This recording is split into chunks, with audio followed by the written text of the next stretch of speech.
ये है Manu Manik. Usually stories hero से शुरू होती हैं, लेकिन हमारी स्टोरी में let me first introduce you to the villain. Manu Manik Bombay stock exchange, जो 1980s में इंडिया का सबसे बड़ा एक्सचेंज हुआ करता था, उसके किंग थे।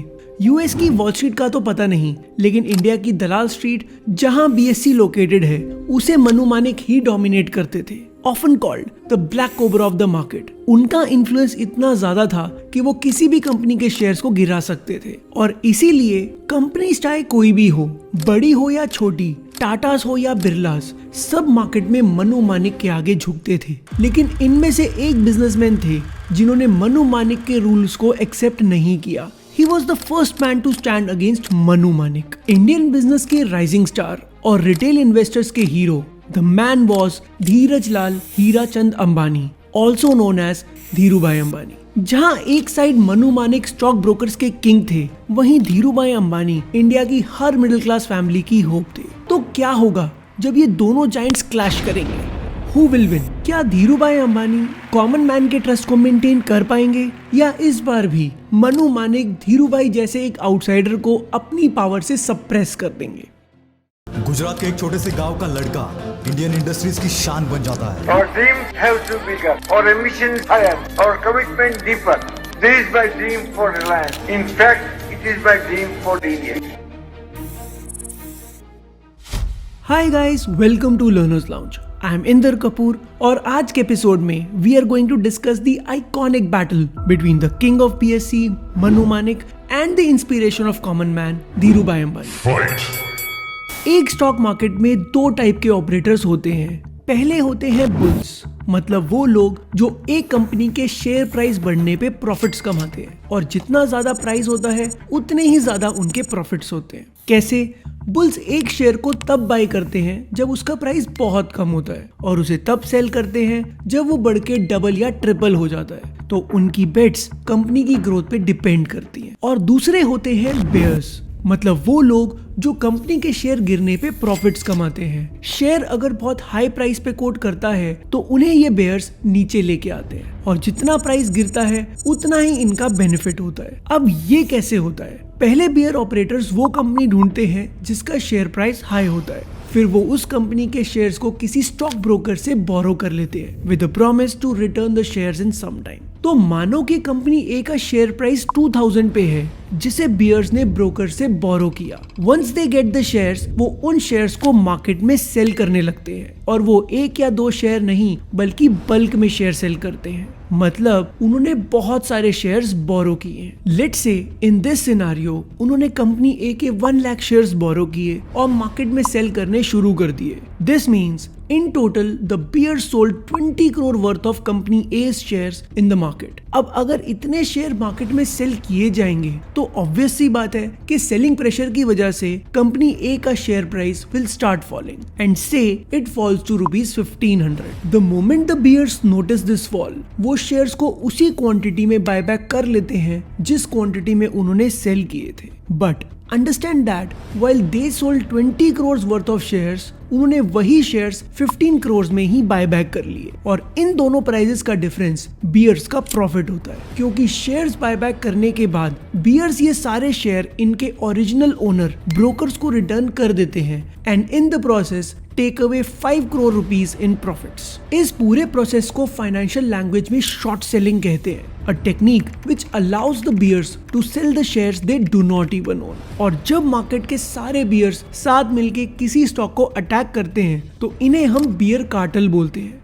इसी बियर कार्टेल के लीडर थे मनु मानिक, और यही टेक्निक यूज करके Manu Manik had brought down the shares of hundreds of listed companies on the Bombay stock exchange back in the 1980s। उनकी इसी पावर की वजह से बड़ी से बड़ी कंपनीज उनसे डरती थी और अपने सीईओज तक मनु से डिस्कस करके ही अपॉइंट करती थी। And then one day Manu Manik ने एक कंपनी को नोटिस किया जो बहुत फास्ट ग्रो कर रही थी, एंड नॉट जस्ट दैट, उस कंपनी के फाउंडर मार्केट में एक बहुत ही फियर्स रेपुटेशन बिल्ड कर रहे थे। The company was Reliance industries and the founder Dhirubhai Ambani. Dhirubhai Ambani ने रिलायंस इंडस्ट्रीज को 1966 में as a polyester firm establish किया, और 1977 में उन्होंने रिलायंस को स्टॉक मार्केट में लिस्ट कराया at the face value of ₹10।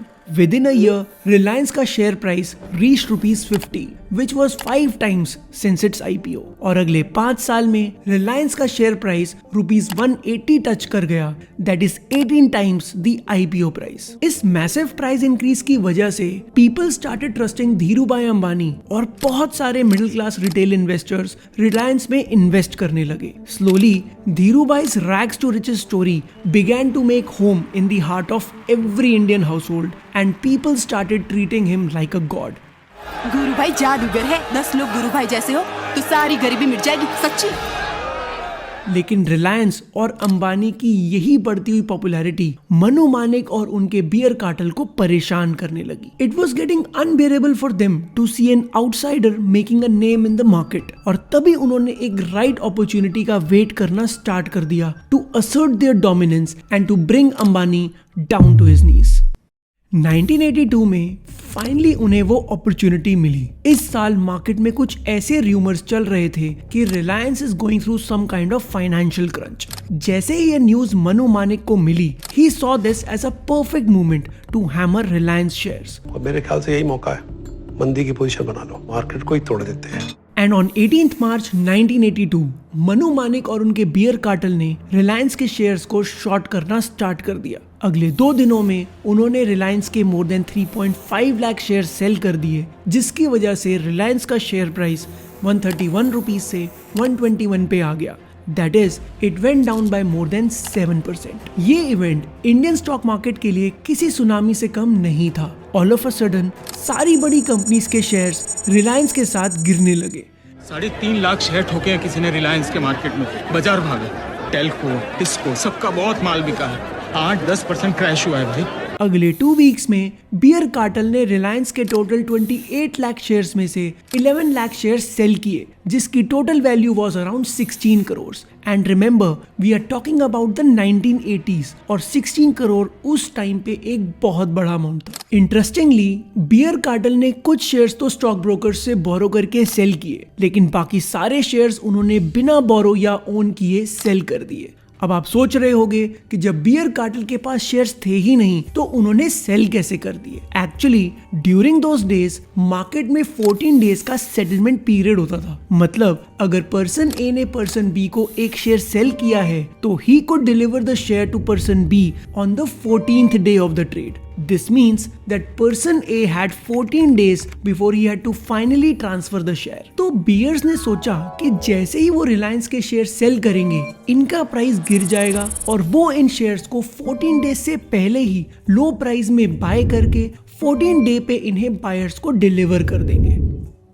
And the number of shares that they were selling in the market clearly indicated that they were super confident कि वो रिलायंस के शेयर प्राइस को collapse करवा ही देंगे. But all of a sudden something strange started happening. Reliance का share price recover करने लगा. In fact, कुछ ही दिनों में शेयर प्राइस वापस बढ़ गया. Apparently कोई मिस्टीरियस एंटिटी रिलायंस के शेयर्स बाय कर रही थी और जितने शेयर्स बियर सेल कर रहे थे वो एंटिटी उतने ही शेयर्स मार्केट से बाय करने लगी. This was a complete shocker to the bear cartel, क्योंकि मार्केट में ऐसा कोई भी नहीं था जिसके पास इतनी पावर हो कि वो इतने शेयर्स अकेले ही बाय कर ले. तो अब सडनली ये एंटिटी कहां से आ गई and who were these people? Buying orders कौन दे रहा है, कौन खरीद रहा है? As it turns out, the entity was called as Friends of Reliance Association and they claimed to be some NRI investors जिन्हें रिलायंस पे बहुत ट्रस्ट था and so they fought on behalf of Dhirubhai Ambani. But guess what? It wasn't some NRI investor but Dhirubhai Ambani himself who was buying the shares, क्योंकि during those days promoters अपने shares खुद buy नहीं कर सकते थे. And that is why Dhirubhai Ambani came up with this master plan. पहली बार bear cartel got entrapped in their own ploy. उन्हें प्रॉफिट तभी होता अगर रिलायंस का शेयर प्राइस फॉल करता रहता. But now there was an incessant rise in the share price of Reliance. और प्रॉब्लम तो बस अभी शुरू ही हुई थी. Remember how I told you कि बियर कार्टेल ने सोचा था कि वो 14 डेज में लो प्राइस पे शेयर्स बाय करके डिलीवर कर देंगे, लेकिन अब शेयर्स डिलीवर करने का टाइम पास आ रहा था और रिलायंस के शेयर्स गिरने की जगह बढ़ चुके थे. At that time bear cartel के पास 2 ऑप्शंस थी. फर्स्ट, कि वो मार्केट से अब हाई प्राइस पे शेयर्स बाय करें और लॉसेस लेके उन्हें डिलीवर कर दें. एंड सेकंड, कि वो बायर्स को थोड़ा प्रीमियम देकर नेक्स्ट सेटलमेंट साइकिल तक का टाइम ले ले। Basically the second option would give the bears another 14 days to deliver the shares by paying a premium to the buyers. और उन्होंने सोचा कि लॉसेस लेने से अच्छा वो 14 days और ही वेट कर लेते हैं, क्योंकि उन्हें लगा कि अगर वो अगले 14 days में और शेयर शॉर्ट कर देंगे तो अंबानी पक्का गिव अप करेंगे एंड दे विल विन। कब तक अपनी जेब से पैसा बढ़ता रहेगा? And so they chose the second option, that is to roll over their transaction to the next settlement cycle. But इस rollover के लिए जो प्रीमियम देना होता है वो प्रीमियम बायर डिसाइड करते हैं, और बायर कौन थे? अंबानी। तो नॉर्मली जो प्रीमियम अराउंड 1 to 2 रुपीज पर शेयर होता है, अंबानी ने वही प्रीमियम का प्राइस रखा 25 रुपीज पर share, which would total up to a premium of rupees 5 crore for the bear cartel. Checkmate. Bears को पता था कि उनका गेम ओवर हो चुका है। सेटलमेंट डे पे ना तो बियर्स शेयर डिलीवर कर पाए और ना ही प्रीमियम देकर ट्रांजैक्शन को रोल ओवर कर पाए। There was utter chaos on the Bombay stock exchange and so the exchange shut down for the next 3 days। Ultimately bear cartel के पास मार्केट से शेयर खरीदने के अलावा कोई ऑप्शन नहीं बचा। 3 दिन बाद मार्केट में रिलायंस के शेयर्स की इतनी strong demand I that the share price touched an all-time high of rupees 201, which was 20 times its IPO price. This was a big blow to the reputation of the revered beer operator Manu Manek. Dhirubhai Ambani, एक outsider ने मनु को खुद की ही game में beat किया और stock market के true king बन गए। If he wanted, तो he could have let the beers play. तो थोड़ा शेयर प्राइस गिरता, लेकिन कुछ टाइम बाद वापस रिकवर कर जाता। But he chose not to, क्योंकि वो ये मानते थे कि बियर्स के लिए ये सिर्फ एक गेम है, लेकिन उस कॉमन मैन के लिए जिसने रिलायंस पे इतना ट्रस्ट किया, उनके लिए ये उनकी लाइफ का सवाल है। मेरी हिम्मत आम आदमी की हिम्मत है, इस देश की हिम्मत है। Such was Dhirubhai Ambani, who fought for the people who trusted him with their lives. Maybe that's why we talk about him even today, and that's why we got to share this story with you. That's it for today. For this episode, we refer to the book Bulls, Bears and Other Beasts by Santosh Nair. We'll see you in the next video. Till then, don't forget to like, share and subscribe to the channel.